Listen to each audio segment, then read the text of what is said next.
सावन का पर्व बहुत ही शुभ माना जाता है और इस बार सावन में पुत्रदा एकादशी किस दिन पड़ रही है। हेलो एवरीवन, राधे राधे, जय श्री हरि विष्णु। तो आज बात करेंगे पुत्रदा एकादशी कब है, इसकी पूजा के नियम क्या है, पूजा का शुभ मुहूर्त और पारण कब है, दशमी से द्वादशी तक के संपूर्ण नियम के बारे में। तो नमस्कार, मैं हूँ मीनाक्षी और आपका स्वागत है भक्ति सागर बाई मीनाक्षी में। तो भगवान विष्णु सबके पुत्रों की रक्षा करें। तो पुत्रदा एकादशी 23 अगस्त को है, पारण होगा 24 अगस्त को। तिथि प्रारंभ हो रही है 23 अगस्त को सुबह 2 बजे से और 24 अगस्त को प्रातः 4:18 पे समाप्त हो रही है। और इसका पारण होगा जैसे 24 अगस्त को 1 बजे के बाद से शाम को 6 बजे तक, क्योंकि इस बार एकादशी 2 दिन है। तो जैसे बहुत से लोग 23 को व्रत रखेंगे और बहुत से लोग 24 को रखेंगे। तो आपके यहाँ जैसा होता होगा आप देख लीजिएगा। वैसे इस दिन इसमें दोनों दिन आप व्रत रख सकते हैं। 23 को अस्मार्ता एकादशी है। बहुत से लोग अस्मार्ता वाली एकादशी रहते हैं, जो अस्मार्ता की पुत्रदा एकादशी है। और जो वैष्णव एकादशी रहते हैं वो 24 को व्रत रखेंगे, क्योंकि वैष्णव एकादशी का व्रत 24 को होगा। जो 23 को रखेंगे वो 24 को पारण कर लेंगे, और जो 24 को रखेंगे वो 25 को किसी भी टाइम पारण कर सकते हैं। और जो वैष्णव वाली पुत्रदा एकादशी है वो 24 को सोमवार को पड़ रही है, क्योंकि उदया तिथि में एकादशी दोनों दिन है, 23 को भी है और 24 को भी है।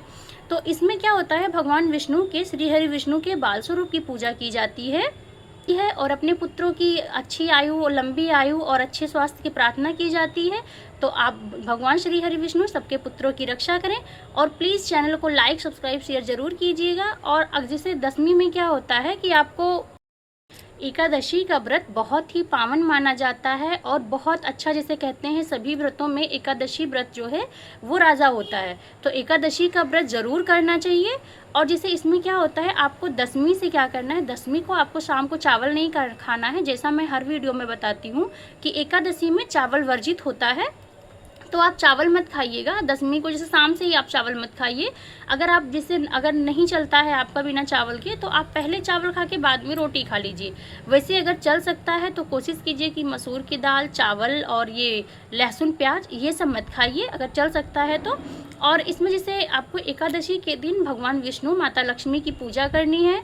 और कोशिश कीजिए आप पीले पुष्प जरूर इसमें पूजा में रखें, क्योंकि भगवान विष्णु को पीले पुष्प बहुत पसंद होते हैं, बहुत प्रिय हैं उन्हें।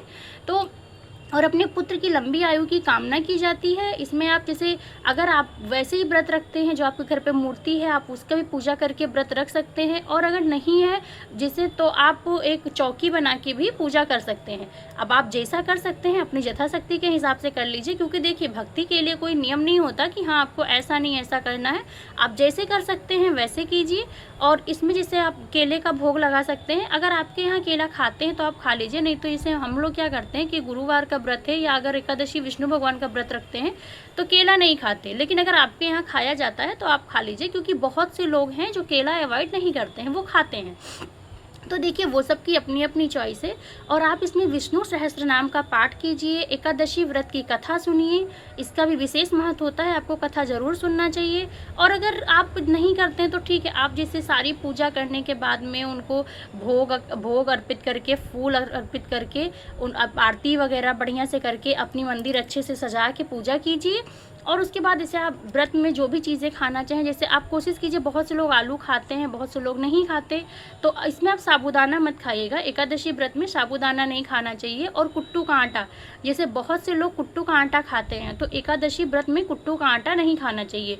आप अगर नवरात्रि का व्रत रखते हैं तो उसमें खाइए, लेकिन अगर आप एकादशी का व्रत रखते हैं तो उसमें आपको कुट्टू का आटा नहीं खाना चाहिए। और इसमें जैसे तुलसी पूजा का विशेष महत्व होता है। आप तुलसी, जैसे तुलसा दल जरूर उनको भोग में अर्पित कीजिए, लेकिन एकादशी को तुलसी पत्र उतारना नहीं चाहिए, जिसे तोड़ना कहते हैं बहुत से लोग।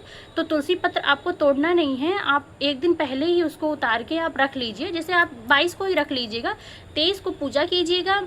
और 23 को, जैसे आप 23 को जल भी मत डालिएगा अगर आप 23 व्रत रखते हैं। अगर आप 24 का व्रत रखते हैं, क्योंकि देखिए एकादशी दोनों दिन है इसमें, तो आप दोनों दिन में से अगर आप पहले दिन नहीं रखते हैं, दूसरे दिन रखते हैं, तो आप रख सकते हैं। क्योंकि बहुत से लोग द्वादशी वाली एकादशी रहते हैं, दशमी वाली एकादशी नहीं रहते हैं।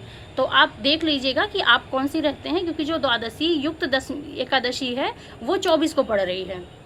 और एकादशी का जैसे पूजा का मुहूर्त है तो 23 को 10 बजे से है, 10 बजे से आप पूजा कीजिए। पारण 24 को है और पारण में भी आप कोशिश कीजिए कि चावल खा के आप पारण ना कीजिए। जैसे आप दाल रोटी खा लीजिए या रोटी सब्जी खा लीजिए, और उसमें अवॉइड करिएगा जैसे बैगन और प्याज लहसुन, ये सारी चीज़ें अवॉइड करिए, मत खाइए। अगर क्योंकि देखिए एक टाइम की बात होती है, ऐसा नहीं है कि हाँ आपको बहुत ज़्यादा जैसे भाई नहीं बार बार खाना है वो, तो ऐसा मत करिए, मत खाइएगा। और जैसे एकादशी के दिन बाल नहीं धुलना चाहिए, तो महिलाएं इसका विशेष कर ध्यान रखें कि एकादशी को बाल ना धुलें। एकादशी को बाल नहीं धुलना चाहिए, तो इस बार एकादशी जैसे संडे को पड़ रही है तो आप बाल शुक्रवार को ही धुल लीजिएगा, क्योंकि शनिवार को भी महिलाओं को बाल नहीं धुलना चाहिए। तो आप शुक्रवार को बाल धुल लीजिएगा, शनिवार को मत धुलिएगा। और जैसे इसमें क्या है कि 5वां सोमवार भी पड़ेगा, तो जैसे बहुत से लोग चौथा सोमवार पड़ रहा है सावन का, क्योंकि जिन लोगों ने आषाढ़ से ही शुरू कर दिया था उनका 5वां है, लेकिन जिसने सावन से शुरू किया था तो उनका मतलब चौथा रहेगा।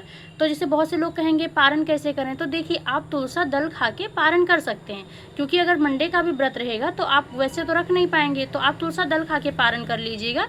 क्योंकि अनाज नहीं भी खाएंगे तो कोई बात नहीं, अगर व्रत नहीं रखते हैं आप तो 1 बजे के बाद आप पारण कीजिएगा, क्योंकि इस बार पारण 1 बजे से है। और जैसे मैंने बताया कि आपको उसमें ये चीज़ें नहीं खानी है, कि आपको जैसे पारण में चावल हो गया, मसूर की दाल, तो इसको अवॉइड करिएगा। और देखिए एक चीज़ होता है, आप कोई भी व्रत रखते हैं तो आप दान कीजिए। दान देखिए एकादशी को अगर आप करते हैं तो एकादशी को अनाज का दान वर्जित माना जाता है, और खासकर उसमें चावल। तो आप कोशिश करिए कि चावल का दान मत कीजिए। लेकिन अगर आप द्वादशी को भी जैसे दान करते हैं तो उसमें भी आप चावल का दान ना करके आप आटा दे दीजिए, जैसे आटा हो गया, बेसन हो गया, ये सारी चीज़ें आप दान कर सकते हैं। बट आप चावल द्वादशी को भी दान मत कीजिएगा। और अगर पॉसिबल है तो द्वादशी को आप ब्राह्मण खिलाइए, ब्राह्मण खिलाया जाता है, उनको दान दक्षिणा दीजिए। और अगर ब्राह्मण आप नहीं खिलाते हैं तो ठीक है, आप जैसे जितना सब कहते हैं ना कि जो आप 1 टाइम में 2 टाइम में खाते हैं वो आपको उतना दान कर देना चाहिए। तो जैसे कोई भी व्रत है आप तो दान का ही महत्व होता है, तो आप दूसरे दिन ज़रूर कुछ ना कुछ दान करें। और एकादशी को जैसे सोना नहीं चाहिए, सोना तो वैसे किसी व्रत में नहीं चाहिए, लेकिन एकादशी में खासकर आपको सोना नहीं चाहिए, तो सोइएगा मत। और अगर जैसे गर्भवती महिलाएं हैं, कोई उनकी प्रेगनेंसी है या कोई वृद्ध हैं कि भाई उनका नहीं चलता है, उनको नींद आ जाती है या वो सोते हैं या वो उतने टाइम नहीं रह सकते बिना सोए, तो ठीक है वो एक तुलसा दल अपने पास में रख के सो सकते हैं। वरना अगर चल सके तो मत सोइएगा, सोना नहीं चाहिए एकादशी के व्रत में। और जैसे फलाहार में आप आटा और ये साबूदाना मत खाइएगा। और आशा करती हूँ आपको मेरी वीडियो अच्छी लगी होगी, इन्फॉर्मेटिव लगी होगी। चैनल को लाइक सब्सक्राइब शेयर जरूर कीजिएगा। मिलते हैं ऐसे ही अगली वीडियो के साथ, तब तक के लिए टेक केयर, बाय बाय।